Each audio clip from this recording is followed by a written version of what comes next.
Hello friends, আমি চলে এলাম আরও একটি মিনি ব্লগ নিয়ে। তো আমার তামিলনাড়ু যাবার পর প্রথম দর্শনীয় স্থান হলো আদিযোগী মহাদেবের জায়গা। হর হর মহাদেব। তো আমি এখানে গেছিলাম শ্রাবণ মাসে, তখন বৃষ্টিও হচ্ছিল সেই সময়টা, আর প্রচণ্ড ভিড়ও ছিল, তোমরা দেখতে পাচ্ছ। এটা তামিলনাড়ুর কোয়েম্বাটুর থেকে 2 ঘন্টার রাস্তা। আদিযোগী বলে জায়গা, বাস যায়।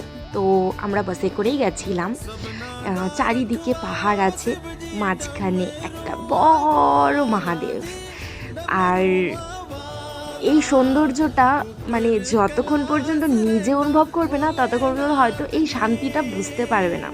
আর আমি বলে হয়তো বোঝাতে পারবো না যে আমি সত্যি এখানে যাবার পর কতটা খুশি ছিলাম, বা একটা মনের যে শান্তিটা অনুভব করেছি, সত্যি অসাধারণ। আমি এখানে 2বার গেছি, আর 2বারই আমার খুব ভালো লেগেছে। যারা যারা এখানে গেছো তারা প্লিজ আমাকে কমেন্ট করে জানিও আর কেমন লাগলো। Thank you.